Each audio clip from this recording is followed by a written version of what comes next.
Саламатсыздар ма балалар? Мен Түркістан облысы Арыс қаласы номер 17 колледж дене шынықтыру оқытушысы Дәрбешев Камалбек Исматұлымын. Бүгінгі бейне сабағымыз ұлы жеңістің 75 жылдығына орай өтілетін сабағымыздың тақырыбы асық ату. Асық ату бір табан, асық ату үш табандық ойын.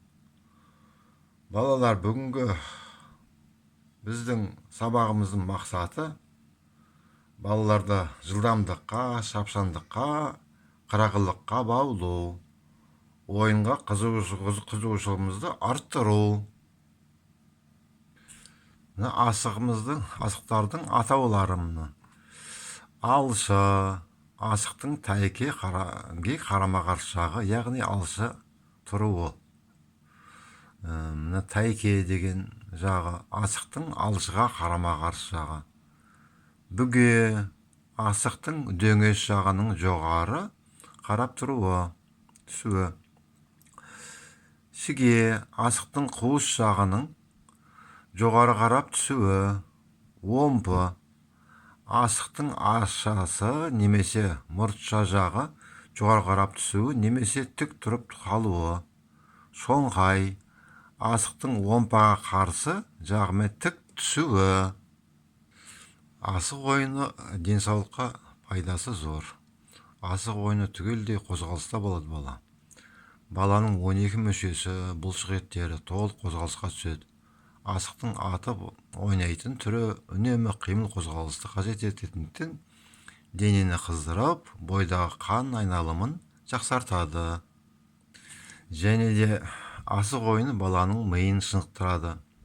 Яғни бала асықты атпас бұрын ойланады, қай тұстан қалай атса дұрыс тиетінін ойша салмақтайды. Сөйтіп өзінше есептеп, қорытынды шығару арқылы баланың ақыл ойының жетілуіне себепкер болады. Асық ойынын бала ұзақ уақытқа ойнауына болады. Асық ойыны баланың күн ұзақ қимылына тигізер әсері мол әрине. Ойын барысында бала жүгіреді, бала жүреді, бала иіледі, бала секіреді, бала иіреді асықты.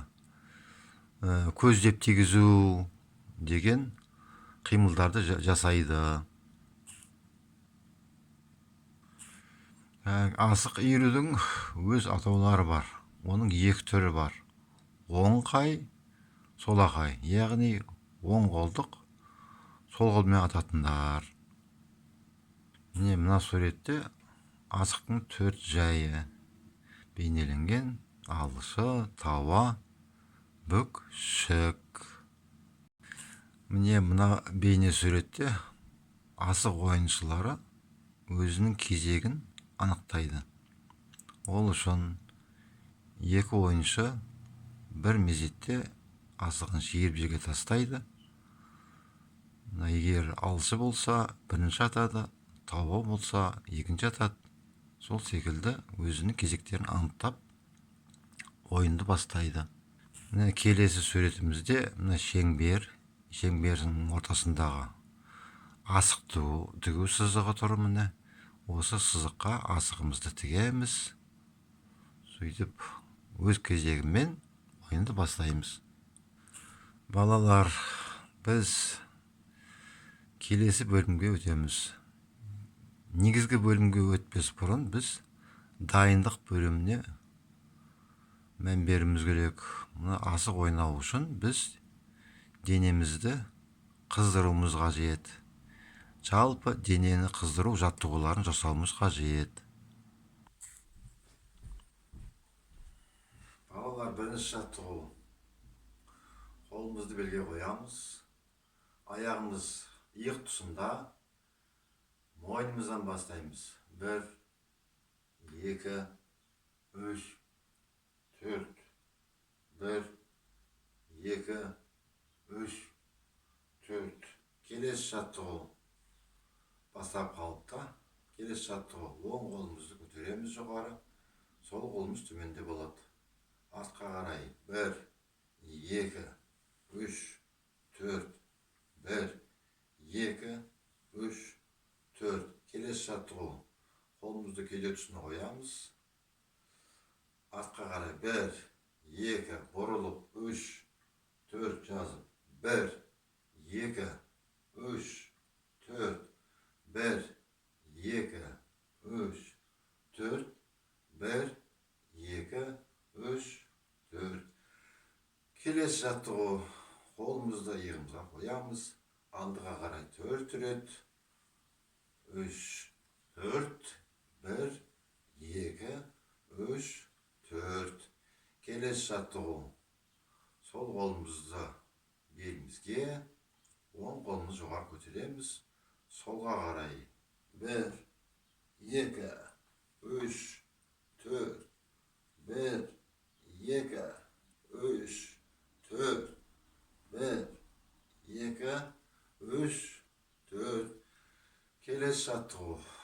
Қолымыз алдымызда, аяғымыз иық тұсында, қолымызда жылдам қалшылаймыз. 1, 2, 3, 4, 1, 2, 3, 4, 1, 2, 3, 4. Жаттығуды аяқтаймыз. Келесі жаттығу. Қолымыз белде, аяғымыз иық тұсында, денемізді баяу солдан оңға қарай айландырамыз. Келесі жаттығу. Қолымызды алдыға ұстаймыз. Отырып тұру. 1, 2, 3, 4, 5, 6, 7, 8, 9, 10.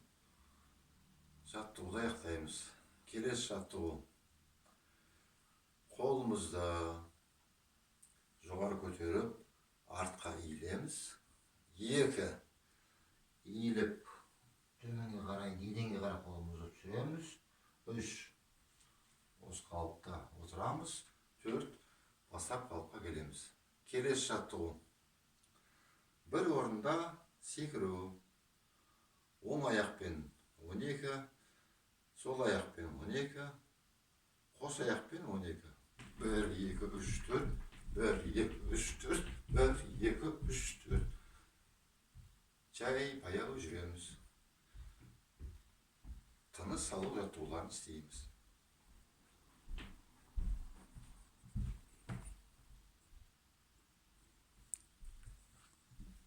Ескерту. Жаттығудың бәрін, әр жаттығуды 8-10 рет істеу керек. Негізгі бөлім асық ойыны. Бір табан.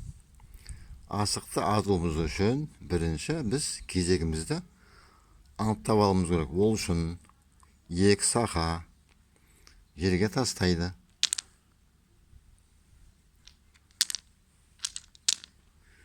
Міне, мына сақамыз қазір тауа тұрды. Ал мына қарсыласымыздың сақасы шік болды. Сондықтан бірінші мен атамын, екінші кезекте қарсыласым атады. Ол үшін мен бірінші алдыға қарай бір табанда тастауым қажет. Келесі ойыншы қарсыласым егерде көнде қалатын болса, осында сақасын қояды. Ал мен атуым керек. Егерде ол мен бірінші атамын десе, менен ол асығын асыру қажет. Міне бұл жерде қазір асығы аспай қалды. Сондықтан мен бірінші атуым қажет.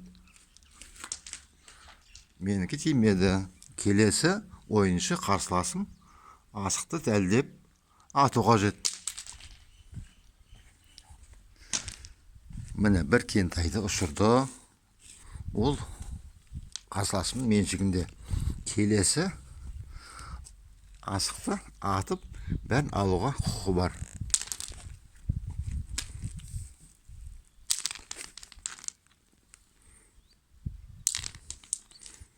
Міне қараңыздар. Асықты қалай ұстау керек? Көрдіңіздер ма? Мынау олаңқай. Ал мынау солаңқай. Мынау солаңқай. Асықты былай шиіреді.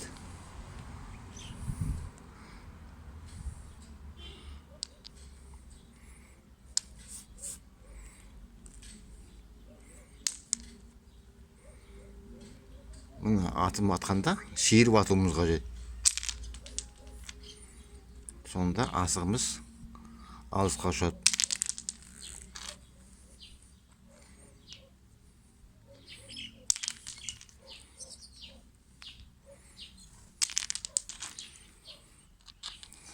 Мына қашықтан атқанда да біз асығымызды, сақамызды дәлдеп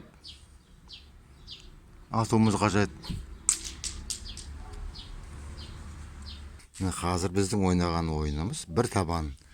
Яғни мына шеңберден асық, шеңбер сызығына асып кететін болса, бұл енді асығын алуына болады. Мына шеңбердің сызығы бір табан.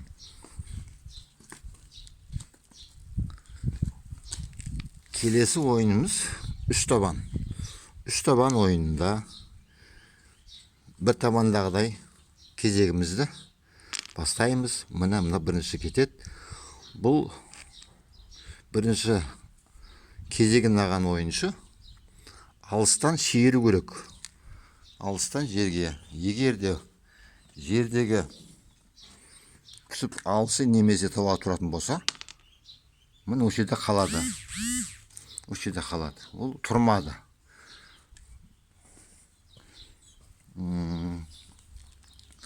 Ал мына көнде қалған ойыншы бұл да тұрып шиіреді. Бұның де тұрды, алыс тұрды. Алшыны егерде тигізіп, егер асық сақаға тигізіп құлатса, асықтың бәрі сол атқан ойыншының пайдасын шешіледі. Демеді. Келесі кезекте көндегі ойыншы мына қарсыласының сақасын 3 қадамға дейін ұшыру керек. Міне көрдіңіздер ме? Кетті. 3 емес 6 қадам кетіп қалды. Значит, мынау ойынымызды осылай аяқтап, көндегі асықтың бәрін алады. Үш табан ойынның ерекшелігі сонда көндегі асықтарды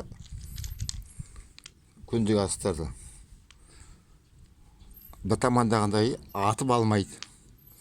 Сақаны ғана ұшырып үш табанға. Сонан кейін барып алуына болады. Осымен бүгін өткен асық ойыны аяқталды. Көріп тыңдағандарыңыз үшін рахмет.